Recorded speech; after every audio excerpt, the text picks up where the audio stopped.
Dear listeners, my name is AJ, aka The Visionary. And my name is Chidz, aka the head baddie in charge. And you are still listening to Wrestling is Too Much Fun. Thank you all for supporting WITMF.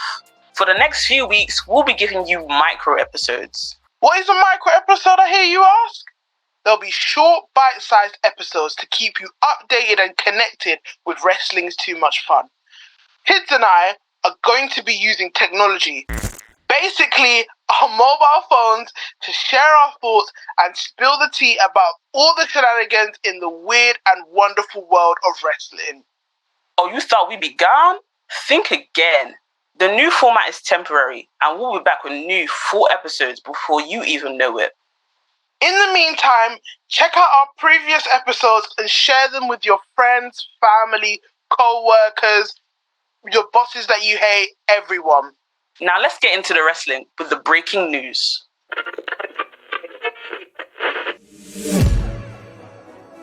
So Ric Flair has joined All Elite Wrestling. Yes, 79-year-old Richard Morgan Flair has signed a multi-year deal with AEW. God in heaven. Kids, what do you think about this news? Honestly, I'm not too excited about it. Don't really care for Ric Flair that much. I understand he's a legend and a Hall of Famer, but he's not necessary to the company. Maybe he can partner with Andrade. I don't know. Do your thing, Rick. Just don't bring your daughter around. All right, so we have to look at this in both ways. For Ric Flair, this is absolutely good for him. He's been in the business all his life, and it's very evident that he loves his business. He's created a dynasty of wrestlers that look up to him, as well as his very own daughter, Charlotte Flair, who's creating a legacy of her own. I don't understand this whole Woo energy drink thing. Does he even know what energy drink is? I'm very confused. I didn't get it. When I wrote the news post, I was like, what do you mean Woo energy? What is that? Like, we were just diving into different zones of business now. Okay. I guess this is what people do when they get old. For the fans, I think a lot of the fans are simply just confused in the sense as to why Ric Flair is continuing to wrestle if he does indeed get into the ring when he just had a whole event celebrating his retirement. If you want to stay alive, you better get out of the ring. You better keep yourself on the aprons. No bumping at all, just talk. But Ric Flair does what Ric Flair wants to do. He had his match against Jay Lethal like a year ago, so I guess he still wants to keep bumping. But if he wants to stay alive, he should definitely stop. What do I believe Ric Flair brings to AEW, if anything? And I just say, look, it's very rare to have someone as illustrious as Ric Flair in your company. You might as well grab the bull by the horns. What I think Ric Flair can bring is his knowledge and, dare I say, some sort of wisdom. I suspect, hope and pray to the wrestling gods that he will end up just being a mouthpiece and just be kept exclusively as a manager. Like I said, he's not going to bring too much unless he's partnering with Andrade on something, stepson or son-in-law, I don't know. I mean, I guess he can punch people in the dick. That's what he does best. So, yeah. It's time for the Rock and Suck Your Mum review. AJ, what match do you think we should review today? The first match we're reviewing today is MJF vs Kenny Omega for the AEW World Heavyweight title from AEW Collision on the 28th of October 2023.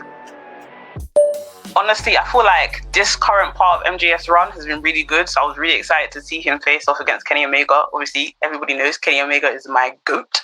So having him do this match, chef kiss levels. In this match, I have a lot of favourite moments. First of all, I must point out that I love theatre. I love people who are over the top. I love people who just know how to have the crowd in the palm of their hand.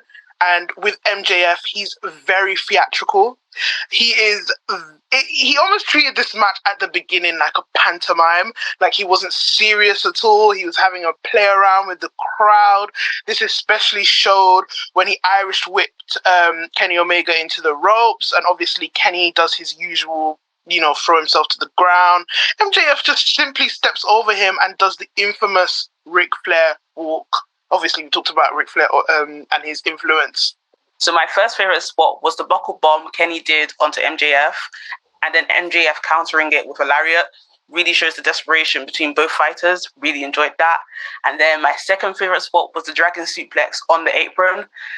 Just really shows how much Kenny wants his belt back, and I really love to see it. Another spot that I really enjoyed was, again, these two showing off their aerial offenses. But obviously, this is nothing new to Kenny Omega. He's always got fantastic aerial offense in his matches. He throws MJF out of the ring and does what he does best, only for MJF to quickly show that he's got an aerial offense as well, and he does the Fosbury flop. Where have you ever seen MJF do that kind of thing? Never seen it. Again, what I loved about this match is that MJF was responding to everything that Kenny Omega gave him, which shows that MJF has studied Kenny Omega. As much as I love MJF's run right now, kind of hoping that Swerve kind of takes the belt from him, but I get where they're going with Jay White. I see it, and I'm understanding. What can I even say? The table spot. Kenny delivers a powerbomb that splits the table in two. Awkward landed, but don't worry, Kenny Omega, even Beyonce had awkward landings here and there. But Kenny Omega, I'm here to tell you that you are the Beyonce of wrestling. We forgive you. This match, I don't even have to hesitate to even give an answer when it comes to saying that this match is beyond rocks. Like, this is interstellar. This is out of galaxy. This is the Big Bang. This is when two atoms came together to create one solid rock that is presented in the world. I might be exaggerating, but no, for me, absolute complete rock.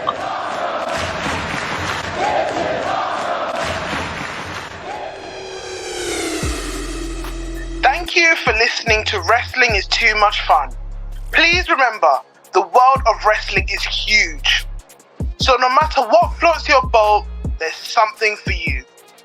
Like I always say, wrestling is too much fun to argue about.